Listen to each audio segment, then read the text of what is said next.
coração.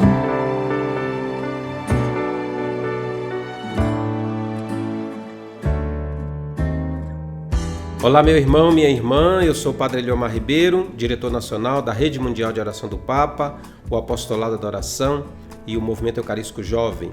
Hoje é terça-feira, 15 de fevereiro, festa de São Cláudio Colombier. Nós vamos conversar um pouquinho sobre esse santinho tão querido nosso, porque ele está muito ligado com a devoção ao coração de Jesus, ele que foi acompanhante espiritual, diretor espiritual de Santa Margarida Maria, e hoje nós celebramos então a sua festa.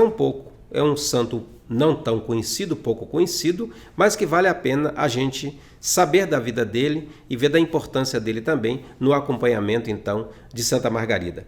Bom, Cláudio Colombier nasceu em Saint-Symphorien, na França, perto de Lyon. Ele vem de uma família de vários irmãos e a sua família, seu pai trabalhou na magistratura, sua mãe sempre rezou pela vocação dos filhos e especialmente pelo jovem Cláudio. Então foi certamente essa oração da mãe que desperta nele a vocação. Ele foi aluno do Colégio dos Jesuítas de Lyon, onde conheceu então alguns jesuítas concretos e conheceu também a Companhia de Jesus. E pede então para entrar na Companhia de Jesus. Entra com 19 anos de idade. 19 anos ele entra no noviciado e já no noviciado então ele desperta uma atenção da parte dos superiores, porque era um jovem bastante compenetrado, um jovem bastante sabedor do que estava fazendo. Então o padre que o acompanhou, naquela época, o padre mestre, que a gente chama do noviciado, escreve a respeito dele. Tinha um grande talento, rara capacidade de juízo, tinha uma prudência consumada, muita experiência de vida. Começou bem os estudos e o padre escreve que ele é apto para qualquer coisa. Bom, terminado então essa etapa do noviciado, ele vai ser mandado para ser uma espécie de acompanhante, tutor de estudo dos filhos do ministro do rei Luís XIV, o ministro Colbert. Então ele ajudou um pouco no acompanhamento desses dois jovens, Nicolau e João Batista. Ele conhece então aí na casa desse senhor, acompanhando os seus filhos, conhece muito da literatura francesa e também conhece pessoas que passam pela casa desse ministro. E escreve, então, depois vai escrevendo, a propósito disso, ele vai escrevendo também as suas coisas, as suas impressões a respeito da vida, a respeito do que está acontecendo na igreja, do que está acontecendo na Companhia de Jesus. Então, no ano de 1684, o padre Nicolau Lapesse escreve a propósito dos sermões de Colombier. Um espírito vivo, juízo seguro, fino e penetrante, uma alma nobre, de muita graça, distinguia-se sobretudo por sua maneira de pensar, pela elegância e precisão de expressão. Quando falava com as pessoas, sua distinção e doçura conquistava os espíritos e os corações. A união com Deus transparecia no seu rosto e nas suas palavras. A oração era nele muito habitual. Como era reto e esclarecido, considerava com extrema justiça qualquer assunto que tivesse que tratar. Então nós podemos ter assim um retrato desse jovem Cláudio Colombier. E ele, no seu modo de pensar e no seu modo de falar, já imaginava isso, que é preciso ser santo para fazer santo aos demais. Então, em 1669, ele foi ordenado padre na Companhia de Jesus, presbítero, e volta a Lyon para lecionar no Colégio da Trindade. Permanece aí durante 3 anos. Depois se retira para a Casa São José, completando o que nós chamamos o período da terceira aprovação, que é o tempo final então da nossa conclusão, um tempo de meditação, um tempo de estudo das constituições, de fazer novamente o retiro de 30 dias, o retiro naciano, e depois então conhecer as normas da companhia, as regras, depois fazer os últimos votos. Descendendo, portanto, de famílias de pessoas importantes, esse jovem jesuíta sentiu o valor dos compromissos jurídicos e especialmente dos votos feitos a Deus.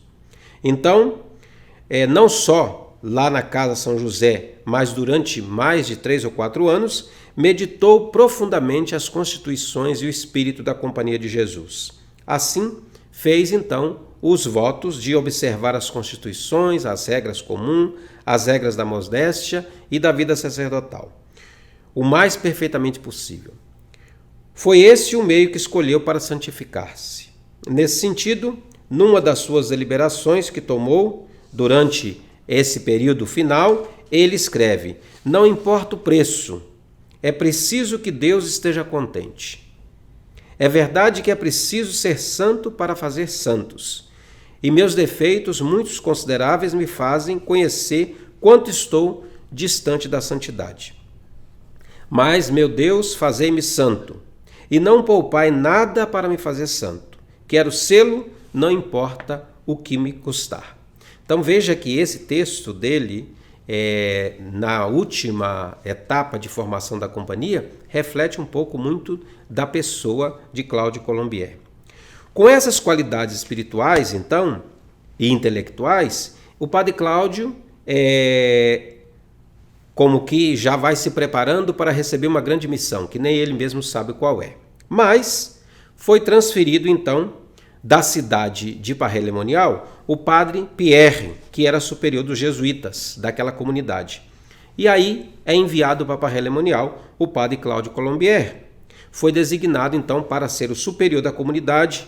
E também, como havia em Parrelemonial o convento das Irmãs da Ordem da Visitação, as visitandinas, e que os jesuítas acompanhavam, né, na vida espiritual essas irmãs, então o padre Cláudio também recebe essa missão de acompanhar as irmãs no mosteiro. Naquele mosteiro havia uma jovem religiosa, muito simples, que tinha entrado já no convento com 30 anos de idade, de pouca cultura, que parecia estar sendo favorecida por graças extraordinárias e por isso necessitava de um acompanhamento espiritual. Sua superiora, apesar de conhecer e de reconhecer as virtudes e o discernimento a propósito de Margarida, não se sentira segura para julgar essa questão tão delicada na vida de Santa Margarida. Recorre para isso, então, aos jesuítas. E eles, então, pedem que o padre Cláudio comece a acompanhar essa irmã. A boa madre, então, hesita em acompanhar a Margarida Maria, mas percebe nela uma jovem sensata, humilde, obediente. Não parecia ter nada de visionária, nem de querer se valorizar por essas experiências místicas. Portanto, era preciso que fossem julgadas por alguém com santidade, com cultura vasta, com profundo saber teológico, com renome de prudência, de juízo seguro. Então, tudo isso eles encontram em São Cláudio, no jovem padre Cláudio Colombier. Sua primeira conversa com as monjas, o padre Cláudio notou uma que o ouvia mais atentamente. A superiora informou que se tratava da irmã Margarida Maria. É uma alma visitada pela graça, comentou o jesuíta. Ao mesmo tempo, uma voz interior dizia à mencionada freira: eis aquele que te envio. Então já houve nessa primeira conversa, a primeira visita no mosteiro, como que uma comunhão de corações entre Margarida e entre Cláudio. Como os santos geralmente falam a mesma linguagem, o padre Cláudio e a irmã Margarida logo se entenderam. Ele interpretou a experiência mística da religiosa e estimulou-a vivamente a seguir as inspirações do espírito que a dirigia. E contra essas opiniões generalizadas, empenhou seu juízo de aprovação de maneira serena e firme. A superiora poderia ficar tranquila. Essas experiências místicas de Margarida vinham de Deus. São Cláudio representou assim, podemos dizer, o fundamento humano das visões de Santa Margarida. A raiz, que ajudou a perceber, acontecesse o que fosse, e muita perseguição, muita incompreensão ainda teriam lugar, um fato irremissível estava posto. O jesuíta, afamado por sua prudência e segurança de juízo, estava certo da autenticidade das visões da irmã Margarida Maria. Nos 20 meses em que o padre Cláudio foi superior da residência dos jesuítas em Parrelemonial, fundou associações de piedade, pregou missões, dirigiu numerosas pessoas.